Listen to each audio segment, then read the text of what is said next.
Yes, Allah advocates to Nabi alayhi salam that if you take revenge, then take revenge in proportion to what had happened to you.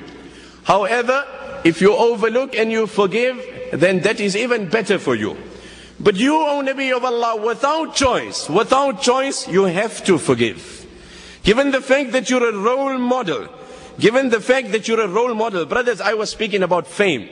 You look at these celebrities of the world today, as they come into the limelight, and they assume certain positions, and then they exploit those positions.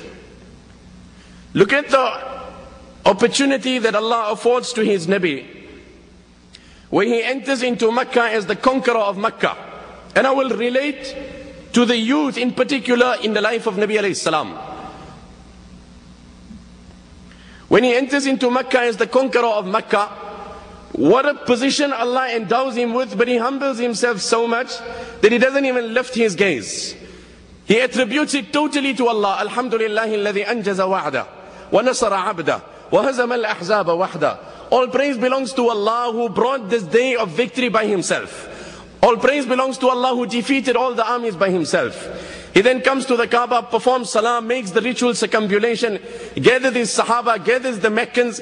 He asks an open question, how do you think I will relate with you? We all know the incident, it's very long. He then makes a general pardon. He makes a general pardon to everyone.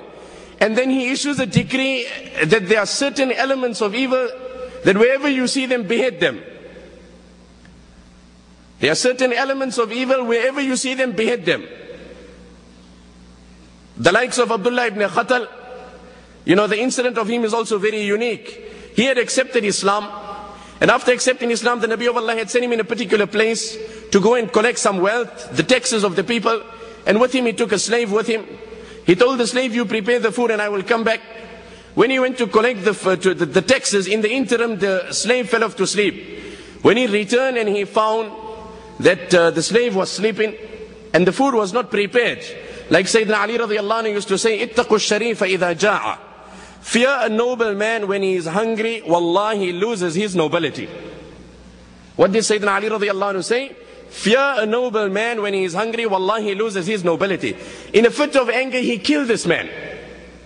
I always say, don't ever underestimate the harms of anger and lust.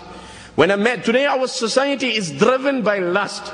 When a person is committing the act of incest, as the Nabi of Allah said, لَيَأْتِيَنَّ عَلَىٰ أُمَّتِي كَمَا أَتَى عَلَىٰ بَنِي إِسْرَائِيل حَذْوَ النَّعْلِ بِالنَّعْلِ حَتَّى إِنْ كَانَ مِنْهُمْ مَنْ أَتَى أُمَّهُ عَلَانِيَ لَكَانَ فِي أُمَّةِ مَنْ يَصْنَعُ ذَلِكَ. The riwayat is in Tirmidhi. That every fitna and every sin that happened in the previous nations will stay at my ummah, to such an extent that if a man shared the bed with his mother in the previous nations, I feel shy to say it, but quoting the hadith of Nabi alayhi salam, people will perpetrate the act of incest and they will share the beds with their own mothers. When a person is driven by lust, as today the advertisements, as brother was mentioning, each man understands when he exits from this wonderful atmosphere, how vulnerable he is in this nude environment. Every man understands. And hence we do not need to do those things which will extend our vulnerability. But rather we need to institute measures that will arm us against this evil fitna. The destruction of the nation of Salih alayhi salam, was it not because of the lust of one young man?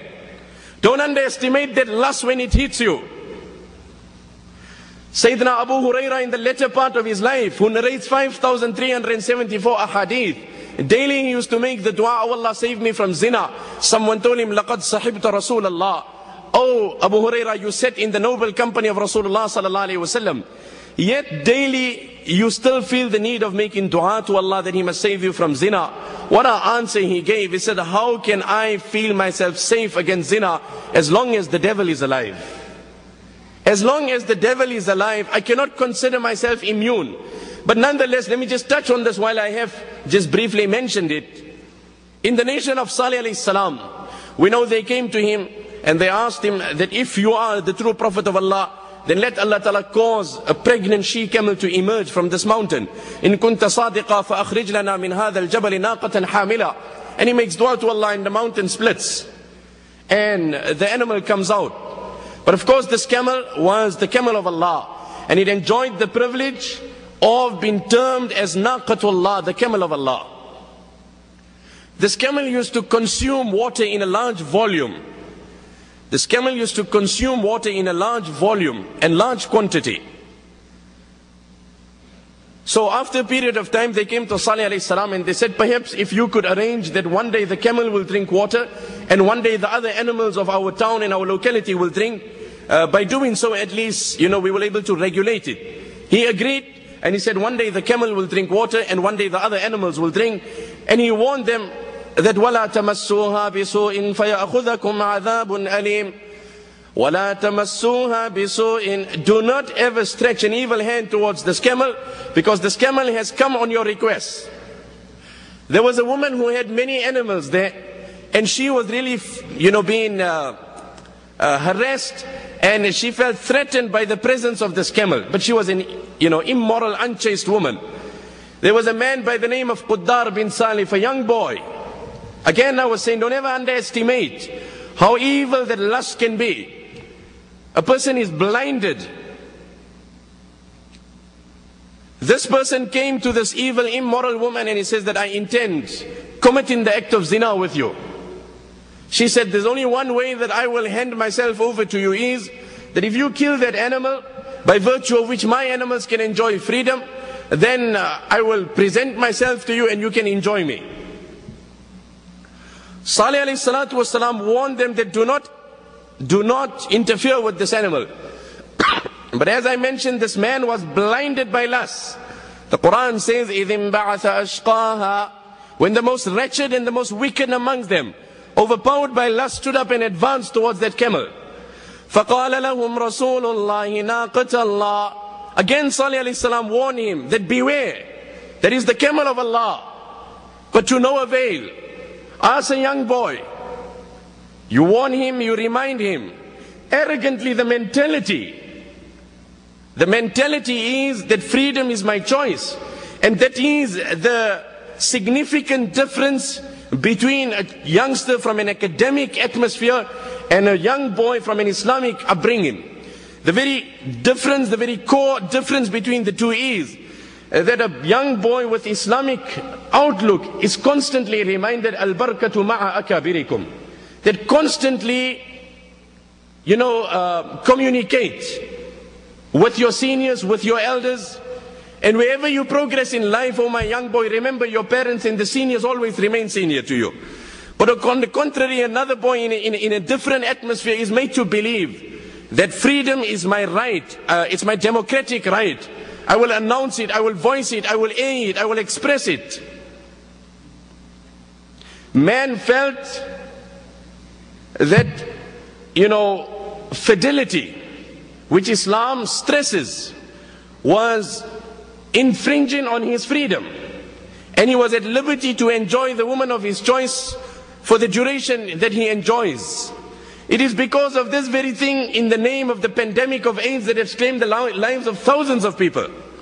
Until now, man doesn't want to understand that this is the direct result. Again, it's the tragedy of our society, that it embraces an adulterer and an adulteress, yet it stigmatizes a polygamist. This is again the tragedy. But nonetheless, coming back to the focal point, he advances to that camel, and he kills that camel in the grave of that woman. As soon as he kills that camel, the decree of Allah comes. تَمَتَّعُوا فِي دَارِكُمْ ثَلَاثَةَ أَيَّامٍ ذَلِكَ وَعْدٌ غَيْرُ مَكْذُوبٍ. Now this whole nation is going to be destroyed. 3 days are left. And after 3 days, there will not remain any person here. He thought he will kill the camel, appease that woman, have the woman of his choice, and that's the end of it. After killing that camel, Allah then tells them, on the tongue of Saleh, they tell them to enjoy. Again, look at the mentality of that boy. And perhaps that is what the Quran says with regards to the greatest mistake that Pharaoh made. And today also, many people have the same perception, that when Fir'aun was told Musa will be born and you will lose your kingdom at the hands of Musa, what did Fir'aun do? Kill all the children. The scholars explain, فالتقطه آل فرعون ليكون لهم عدوا وحزنا